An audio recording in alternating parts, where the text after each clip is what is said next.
Toute votre vie, vous avez été mesuré selon des critères qui n'existent pas. Ils vous ont dit que l'intelligence se résumait à des chiffres, un score de QI, une note sur un devoir, un diplôme accroché au mur. Ils vous ont dit que c'était une question de savoir combien de faits vous pouviez connaître, mémoriser ou la rapidité avec laquelle vous pourriez résoudre un problème mathématique. Ils ont menti parce que c'était pratique. La véritable intelligence n'a rien à voir avec l'école. Cela n'a rien à voir avec l'intelligence telle que l'a définie la société polie. La véritable intelligence est un levier. C'est la survie. C'est la capacité d'imposer sa volonté à la réalité avant même que la réalité ne vous impose sa volonté. Machiavelli le savait. Les grands stratèges de l'histoire le savaient. Pendant que la masse s'efforçait de paraître intelligente, une minorité s'attelait à devenir puissante. Il existe une hiérarchie, une échelle cachée de l'évolution cognitive qui décide qui mange et qui est mangé, qui mène et qui s'agenouille. La plupart des gens, peut-être 90% de la population. Ils meurent dès le premier échelon, ils vivent dans le brouillard, ils croient faire des choix. Mais ils ne font qu'exécuter un script écrit par quelqu'un d'autre. Et puis il y a ceux qui grimpent. Il existe 7 niveaux d'intelligence, 7 étapes d'éveil. Aujourd'hui, nous allons lever le voile sur les illusions. Nous allons placer un miroir devant votre psyché. Ce sera désagréable, voire douloureux. Parce que vous allez voir exactement où vous vous situez. Et quand on voit la hiérarchie, on ne peut plus l'oublier.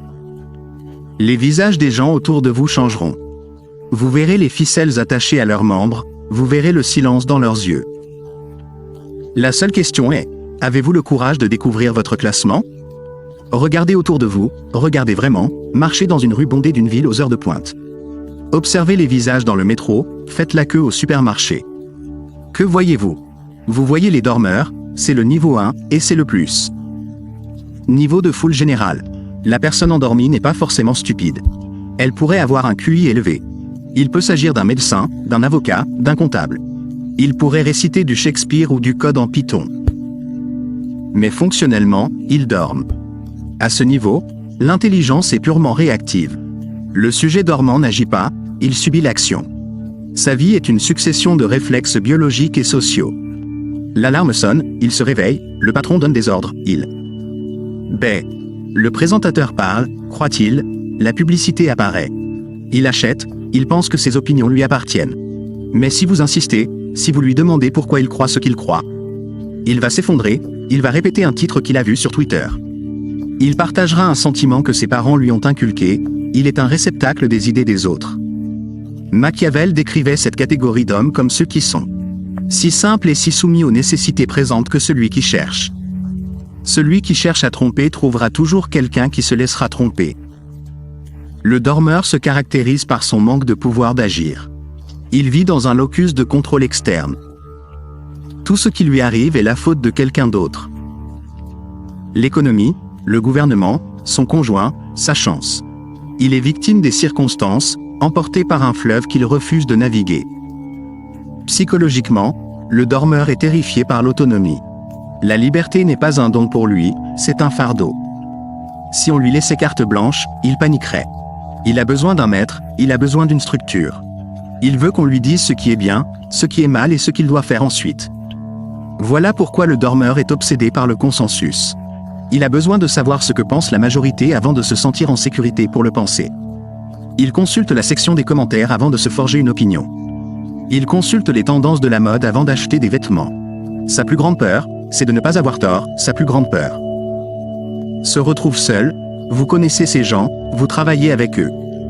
Vous pourriez avoir un lien de parenté avec eux, ce sont des personnages secondaires dans le film de l'histoire. Elles remplissent l'espace, elles font du bruit, mais elles ne laissent aucune trace, ce sont des piles. Ils alimentent les systèmes construits par des niveaux d'intelligence supérieurs. Ils consomment, ils produisent, puis ils sont remplacés.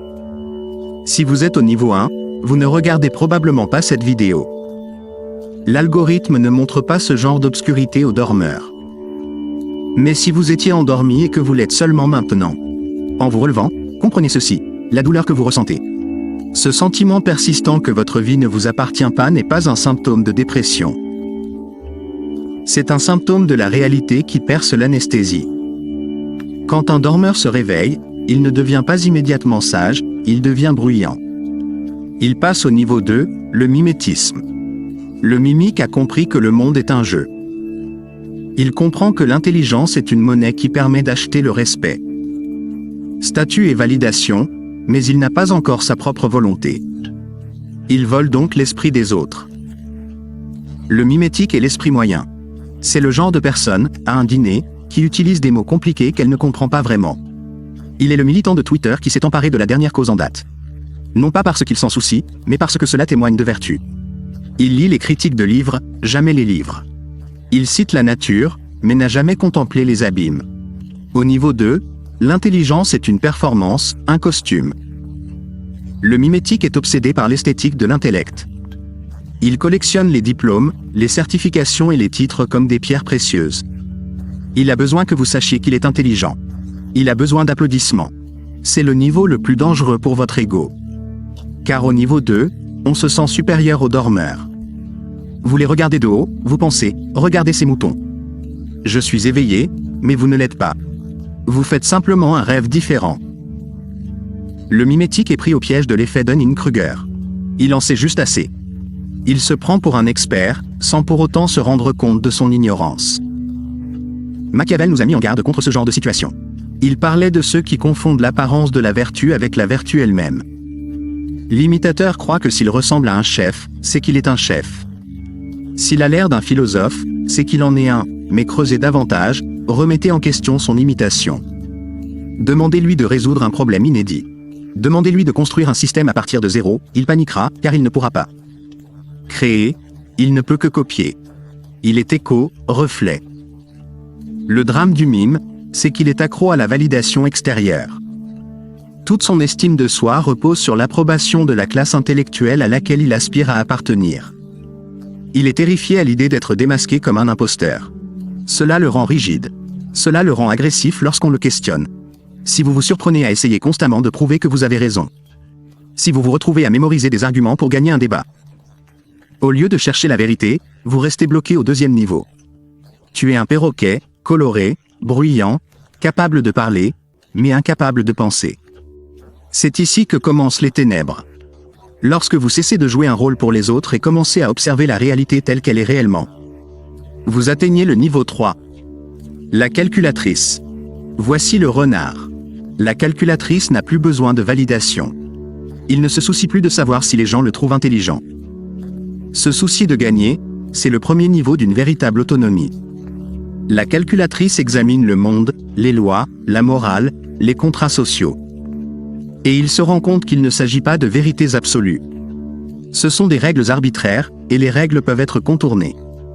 Machiavelli a écrit « Le lion ne peut se protéger des pièges et le renard ne peut se défendre des loups ».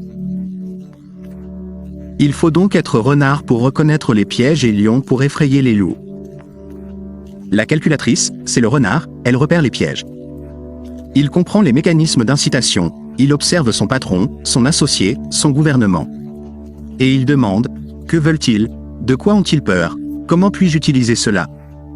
L'intelligence de niveau 3 est transactionnelle. Il fait froid, c'est stratégique, la calculatrice est efficace.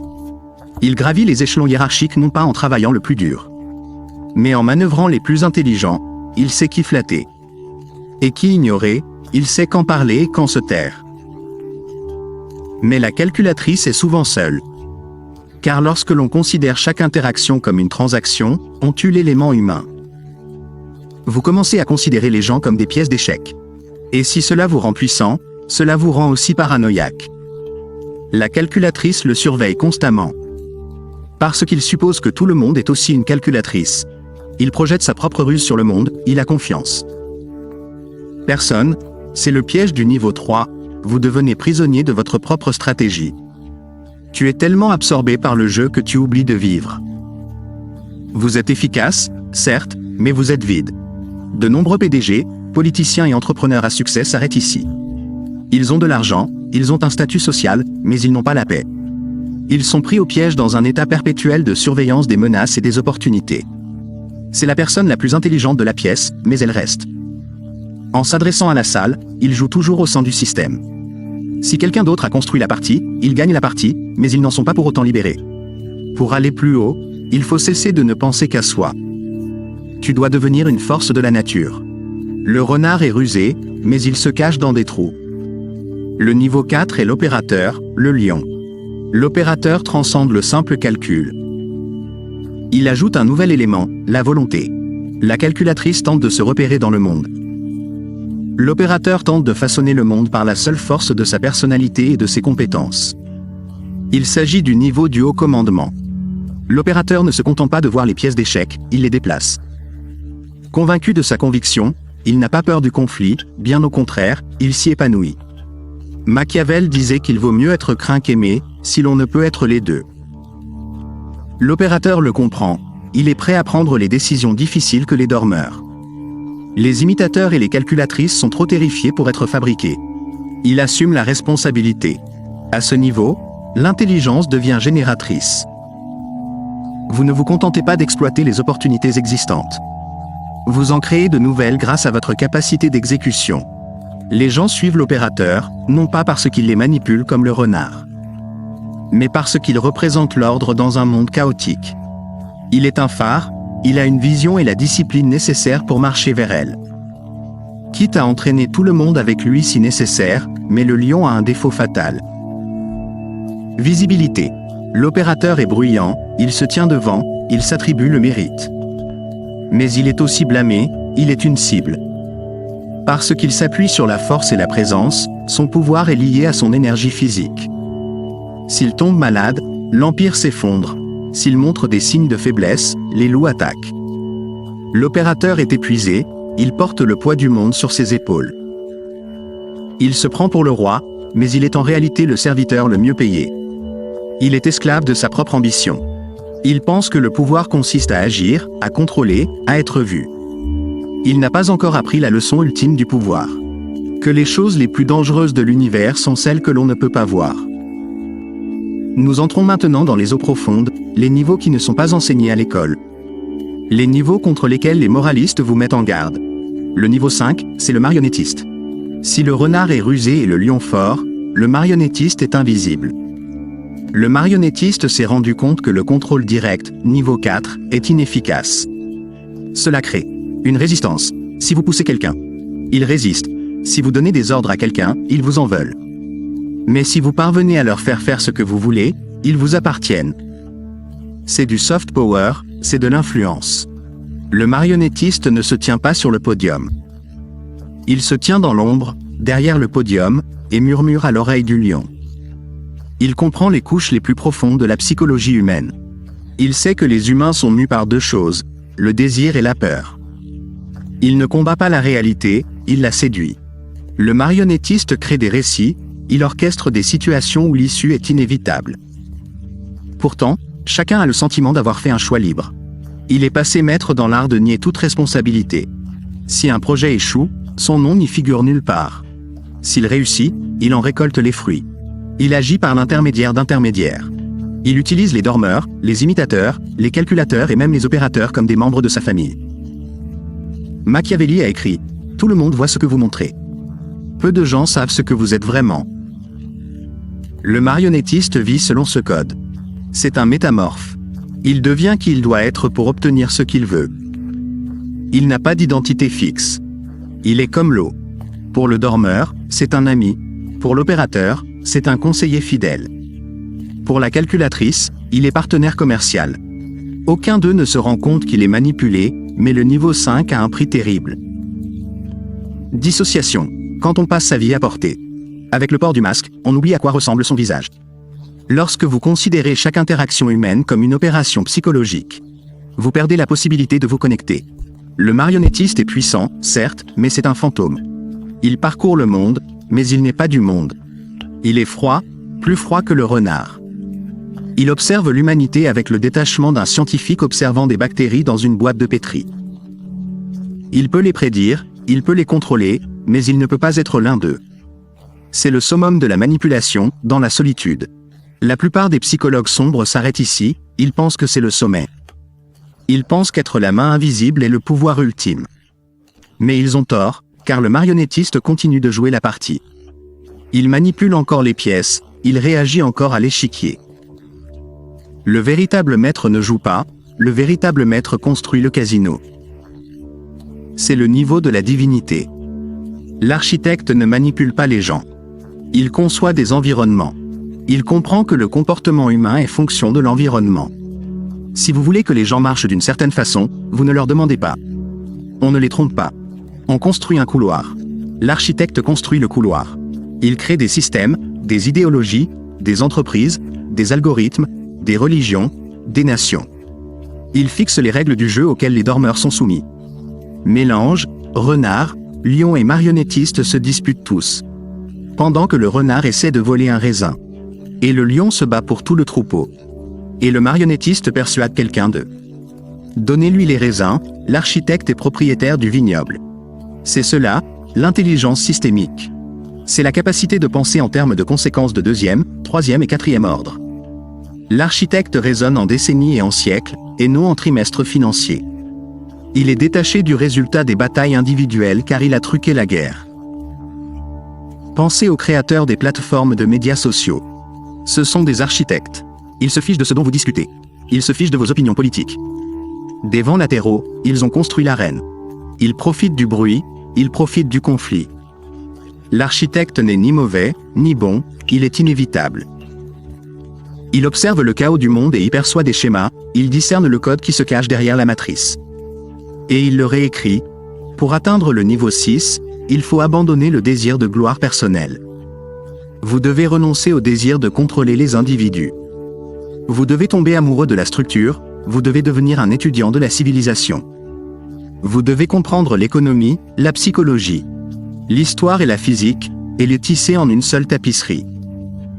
Cet architecte est une perle rare. Peut-être qu'un sur 10 millions atteint ce niveau. Ce sont les noms qui ont traversé l'histoire. Non pas les rois qui ont mené les guerres, mais les hommes qui ont conçu les systèmes qui ont rendu ces guerres nécessaires. Mais même l'architecte n'est pas le niveau final.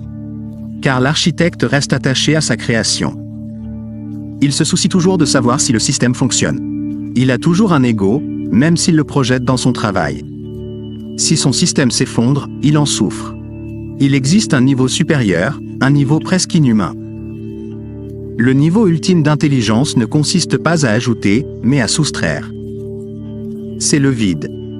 Au niveau 7, vous cessez d'être le joueur. Tu cesses d'être le créateur, tu deviens le silence. Voici l'état total. Souveraineté intérieure, le vide a maîtrisé le trait machiavélique ultime.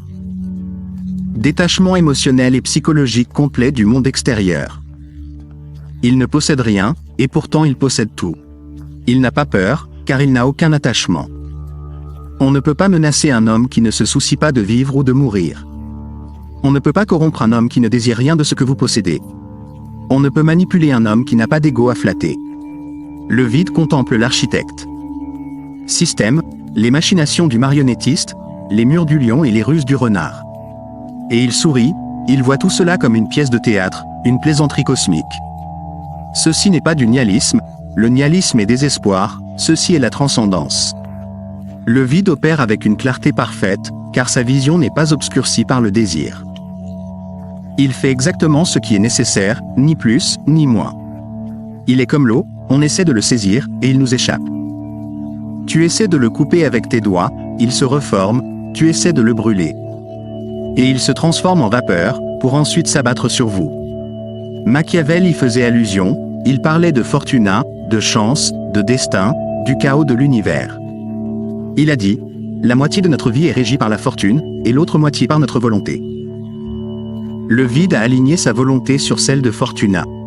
Il ne lutte pas contre le courant, il devient le courant à l'est. En philosophie, c'est le remorquage, en stoïcisme, c'est le sage. En psychologie noire, il s'agit du prédateur ultime. Car si vous rencontrez un homme de niveau 7, vous êtes impuissant, vous ne pouvez pas le décrypter. On ne peut pas le prédire, il reflète ce que l'on projette sur lui. Il est comme un miroir. Si vous vous regardez en lui, vous ne voyez que vous-même. Il peut descendre au niveau 4 pour commander une armée, puis remonter dans le néant. Il ne peut pas jouer les renards en négociant, puis retourner dans le néant. Il utilise les autres niveaux comme des outils, mais il n'y vit pas. Il vit dans la forteresse de son propre esprit, une forteresse sans porte. C'est la liberté ultime, la liberté de ne plus avoir besoin d'être quelqu'un. Et paradoxalement, c'est là que réside le plus grand pouvoir. Car celui qui n'a besoin de rien, commande tout. Maintenant, le miroir est devant vous, quand tu as un classement, sois honnête. Le mensonge que vous vous racontez est le mensonge le plus cher que vous achèterez jamais. Êtes-vous un dormeur, dérivant, réagissant, attendant la permission de vivre? Êtes-vous un imitateur, en quête d'applaudissements, récitant des citations par cœur, faisant semblant de comprendre? Êtes-vous un calculateur, pris au piège de la course effrénée du quotidien, paranoïaque, opportuniste, solitaire? Êtes-vous un opérateur? Épuisé, portant le poids du monde, cible de tous, es-tu un, marionnettiste? Caché dans l'ombre, perdant ton âme sous les masques que tu portes, es-tu architecte? Vous construisez des systèmes, vous êtes obsédé par l'héritage, ou vous approchez du vide? La plupart d'entre vous oscillent entre le niveau 2 et le niveau 3. Tu es assez intelligent pour savoir que ce jeu existe. Mais vous recherchez toujours une validation, niveau 2. Ou vous êtes piégé dans la transaction, niveau 3. C'est normal, la prise de conscience est la première étape de l'ascension. Mais comprenez bien ceci, le système est conçu pour vous maintenir sous son joug. L'école est conçue pour faire de vous un dormeur, l'université est conçue pour vous faire imiter. La hiérarchie d'entreprise est conçue pour vous maintenir dans un état de calcul mental. Ils ne veulent pas d'architecte et ils sont terrifiés par le vide. Si vous voulez grimper, vous devez aller à contre-courant de toute votre programmation biologique et sociale. Il faut tuer la partie de soi qui veut être aimée. Il faut tuer la partie de soi qui aspire à la sécurité. Il faut accepter que l'intelligence ne se résume pas à être gentil. Il ne s'agit pas d'avoir raison, mais d'être efficace. Il s'agit de décrypter le code. Alors, comment procéder? On ne progresse pas en ajoutant des informations, on progresse en se débarrassant des illusions. Pour passer de dormeur à imitateur, il faut prendre conscience de la valeur du savoir. Pour passer de l'imitation à la calculatrice, vous devez cesser de vous soucier de ce que pensent les gens et commencer à vous soucier de ce qui fonctionne. Pour passer de calculatrice à opérateur, il faut faire preuve de courage et prendre ses responsabilités. Pour passer d'opérateur à marionnettiste, il faut apprendre la subtilité et la psychologie. Pour passer de marionnettiste à architecte, il faut apprendre les systèmes, la réflexion et la patience. Pour passer d'architecte au vide, il faut tout lâcher prise. C'est un long chemin, c'est un chemin sombre. La plupart des gens font demi-tour, ils préfèrent le confort du troupeau. Il fait chaud au milieu du troupeau, il fait froid sur la montagne. Mais la vue est différente. Quand on se tient au sommet, dominant la foule qui s'agite. Vous vous rendez compte que tout ce stress, tout ce drame, toute cette politique, tout ce bruit, ce n'était qu'un jeu. Un jeu auquel vous n'êtes plus obligé de jouer, vous pouvez simplement regarder. Et dans cette observation, vous trouverez la seule chose qui compte. Pouvoir, sur soi-même, mais il existe une technique spécifique. La clé psychologique qui permet de passer du niveau 3 au niveau 4. C'est l'obstacle le plus difficile à franchir. Cela fait intervenir un concept que Machiavelli appelait vertu, et non la vertu au sens chrétien. Mais une prouesse impitoyable et adaptable. La plupart d'entre vous atteindront leurs limites au niveau 3. Vous serez des renards intelligents et prospères, mais vous aurez toujours peur des loups. Tu ne deviendras jamais le lion, tu ne bâtiras jamais l'empire. Pourquoi? Parce que vous croyez encore aux règles. Vous pensez que si vous êtes suffisamment intelligent, les règles vous protégeront. Ils ne le feront pas. Le secret pour percer. Le secret pour entrer dans le royaume des architectes et des souverains. Exige une rupture fondamentale dans votre programmation morale. Il faut être prêt à faire la seule chose que la société considère comme impardonnable. Je ne peux pas l'expliquer complètement ici, l'algorithme n'apprécierait pas, les utilisateurs dormants le signaleraient. C'est trop tranchant pour le domaine public. Si cela vous a ouvert les yeux, comprenez que ce n'est que ce que je peux montrer publiquement.